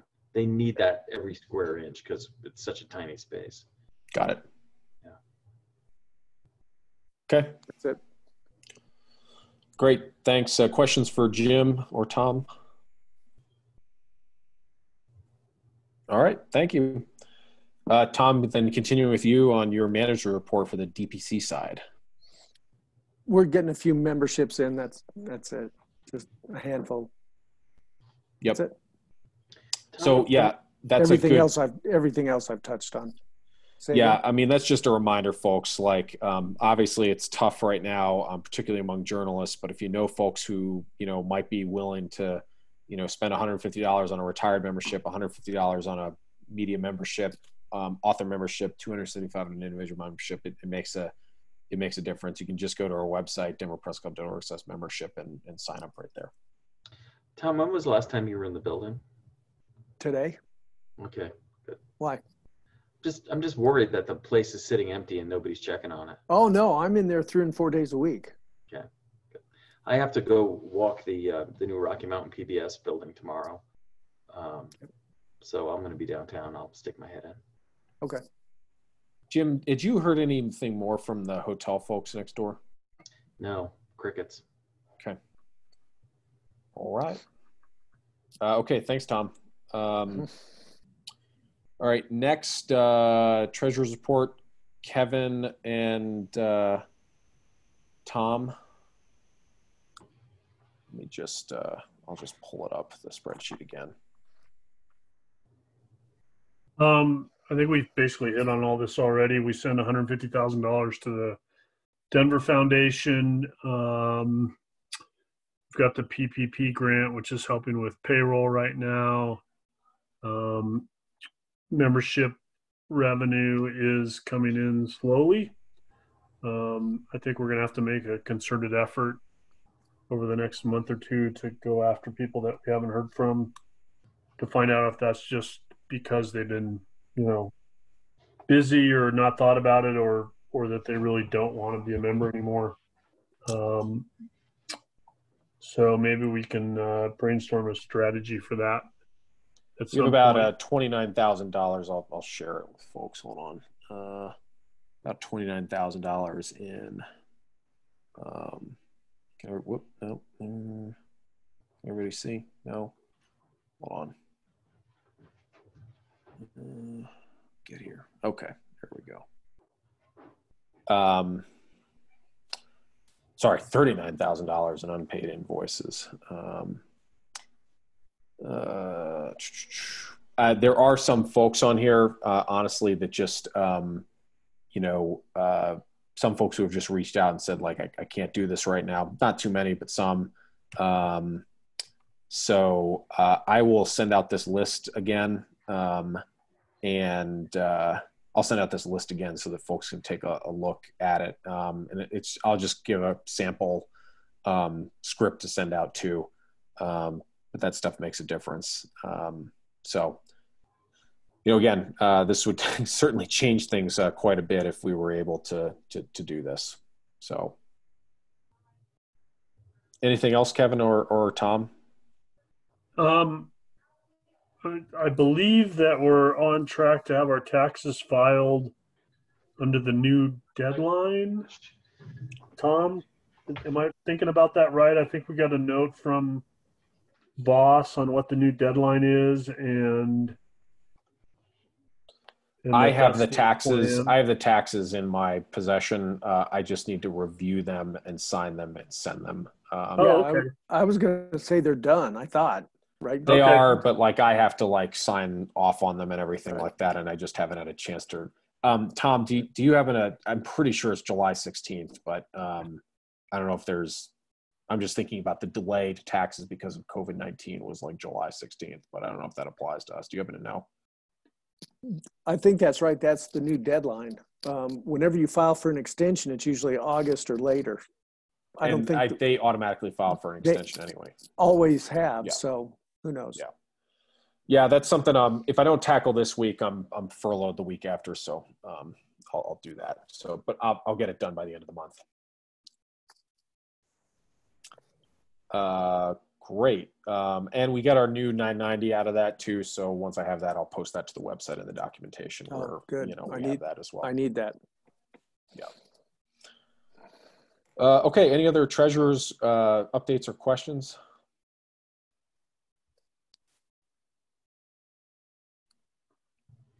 Okay. Moving along, committee reports. Legacy Committee, Laura, I think you already updated us on everything. I don't think there's anything else you have to update us on, Yeah, right? probably not. Thanks. Thanks. All right, programming. Skylar is not here, so Noelle, programming updates? Nothing to report. Okay. Kevin, one of the sub-items I had on here was trivia. Where do we stand on that, particularly because we have an advertiser tied to it? What was the temperature you heard from folks on that? So I didn't get a great response, but the response I did get was that people were not that excited about trying to do virtual trivia. I think I only got 3 responses though, so that's not even close to the majority of the people that are playing, but they were the only responses I got. And I tend to think that people that feel the most strongly are the ones that speak up, I haven't touched base with Tom about this, but my feeling at this point is that we ought to be thinking about plan B or maybe plan C if virtual was plan B, whether that is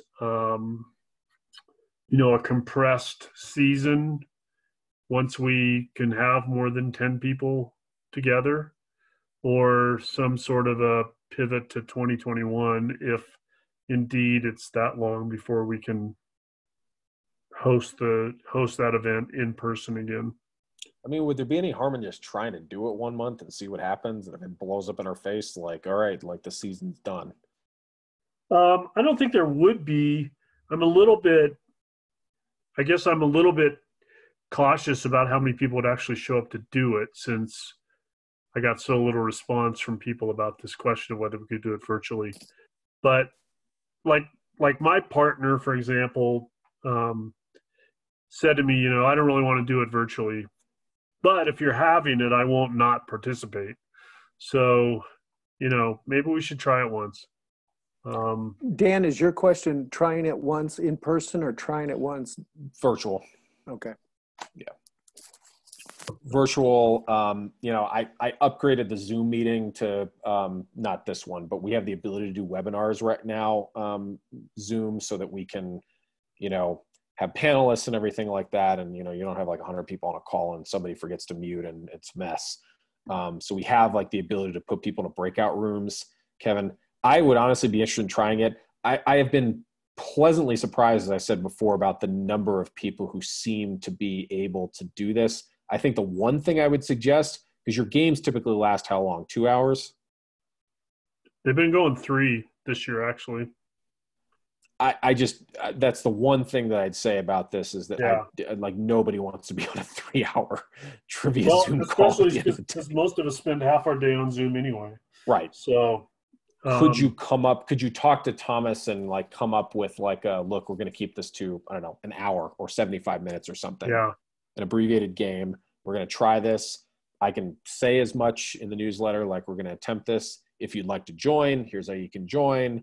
Again, charge for it if you want to form a team. we might end up getting more people who are just like, yeah, I'd love to do this for the season and this is fun. And when it's time and safe to come back together, we can do that. But I don't see the harm in trying. Let me reach out to Thomas and see about the logistics of that.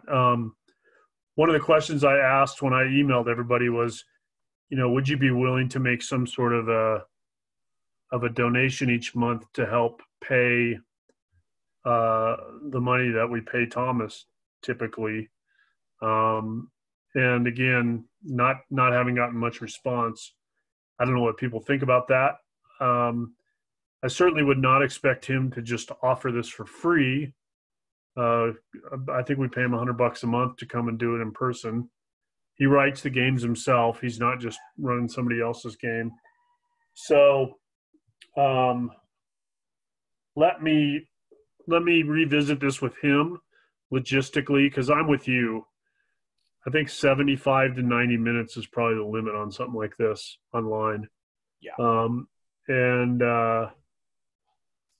Let me make another go at the teams that are playing, because I'd love to do it. I think it'd be fun. Yeah. And look, we do it and, it's a mess. It doesn't work out, like, no problem. In my head though, I'm just trying to I want to tell our advertiser, hey, we're trying to figure this out. Yeah. You just give us $500 and we're not doing anything with it. That's all. Yeah. I totally get that. I think that's a smart call. My guess is people are dying to do something like that. It's just fun and different. I mean, it's not like it is when they're in the club, but at least it's something. And we can combine those breakout rooms and everything like that. So, there's totally a way you could, with Zoom webinar, handle that. And it'll be a learning experience, but I think worth a shot. All right. Let me circle back on that. Cool. Thank you. The only other thing, remote programming wise, like I said, got sort of the germination of open records panel. Open meetings panel. My mistake, on June 4th.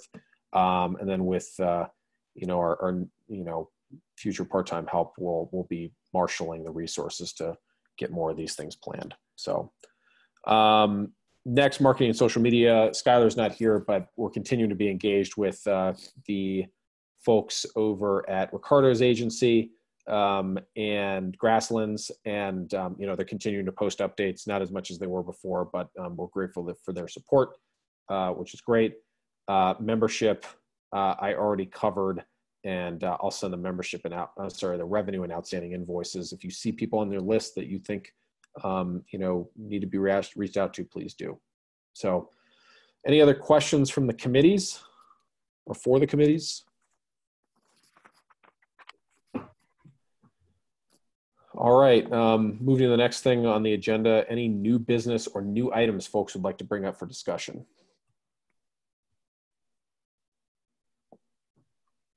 I have a question for Tom. At that construction meeting, Tom, who was it? Jonas asked us for our 990 or our I-9 or something like that. What was it? The 501c3 statement? You're on mute. Button wrong. Still on mute. There you go. I don't remember that question exactly. Actually, now that you mentioned that, yes. I have not sent him anything, but Dan, you just said we have a new 990, correct? In the taxes, yeah, I saw it. I haven't looked through it yet, though. Yeah. Okay. Yeah, I.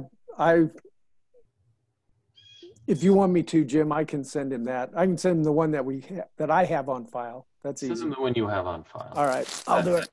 Sufficient. Yep. Yep. Sort of related to this, and Laura, I don't know if you're still there. I'm here. Oh, hey. You know this space well. Are we legally obligated to produce an annual report? Because sometimes these things come up with grants. I'm thinking about this in relation to the construction. As you may not be surprised, we have, since this very capable board took over, started doing it. Kevin Vaughn ventured into annual report territory last year and produced something for us while we applied for grants, but we have not done something for fiscal 2019, correct, Kevin? Only it was 2018. Yeah, it was 2018. Yeah, it was 2018. So Laura, I'm asking for legal advice absent. I am not a lawyer. You are not a lawyer. Nor do I play one on TV, but sorry, I'm under attack by squirrels apparently. My dog's going crazy. I think that, oh no, it's a cat. Sorry, it's a cat. I'm under attack by a feline. Oreo, no. I think we are required. Yes. And even if it's not a legal requirement, it is most certainly a best practices. It would be odd not to have a nonprofit that doesn't have an annual report. Given what you know about this organization, its capabilities, its staff, and its resources, how would you recommend we accomplish that? Obviously, big, huge. It can be minimal. It can be, you know, a cash balance statement. Go ahead, Kevin. Well, I was just going to say, one of the things the Gates Family Foundation wanted was an annual report when we applied for that grant year ago, roughly. Yeah. And you cranked something out, and it was impressive. I cranked something out in like 3 hours that basically took our list of events, an explanation of what the club does, the history of the club, and a few other things on our balance sheet. And I mean, I think we could reproduce that easily based off that template year after year. All it has to be. Yeah, so I don't think it would be that hard to do. And really, you know, you put our mission statement, you put the balance sheet, and anything else is gravy. Right, and you talk about the things we've done in the past year. We talk about, you know, I remember that last one we talked about our, member conduct policy was one of the new things. But since then, we've done, you know, our mission and vision statement. We've begun embarking on this plan to remake the club structure physically. We've dealt with Walter's gift and the scholarship situation there. And there's a lot more to brag about. It would be easy to take the one I put together for that grant application and make it, you know, current. Yeah, we could fatten it up with those details. I'm happy to help too, and really just going back through our minutes and hit some highlights. And if ever a year to have an annual report, this is a good year to talk about. Yeah, and you could just ask like each committee chair to write up 5 paragraphs about what they did this year and throw that in there. That's easy enough. I agree. So maybe the best way to do this, Kevin, is to, you know, just with the committee folks and Laura, and just make a copy of your 2019 one and or 2018, 2018, and just share that out, and then we can just do that. Yeah, and I would just put it in a Google Doc, Kevin, and then everybody can drop their, you know, paragraphs in their committee report in, and we can all edit it together. Okay. It's on my other computer, but I'll move that to Google Doc and invite everybody to be able to have access to that.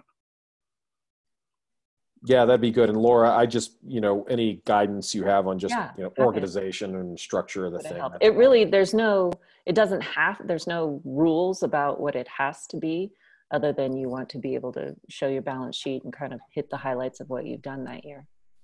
Yeah, I'd like to, you know, I don't anticipate our membership reading, but again, in the interest, much of our membership, in the interest of transparency, and just, you know, we sort of go through a virtual annual report with the annual membership meeting. And I guess in a best practices world, you'd probably have the annual report like ready for that meeting, I would think.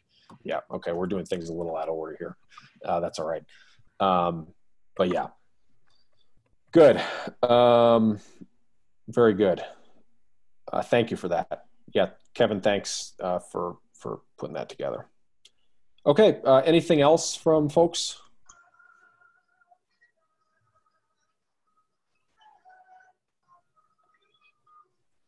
Okay. 10 minutes early. I'll entertain a motion to adjourn. So moved. Second. Moved by Kevin, second by, I'll say, Holly. So With all of us. all in favor of adjournment. Hi. Bye. All right. Thanks, everybody. Thanks, you guys. Have a good night. Bye. Take care. Stay healthy. Thanks. You Bye. too. Thanks. Jim, Bye. thank you for taking minutes. I really appreciate it.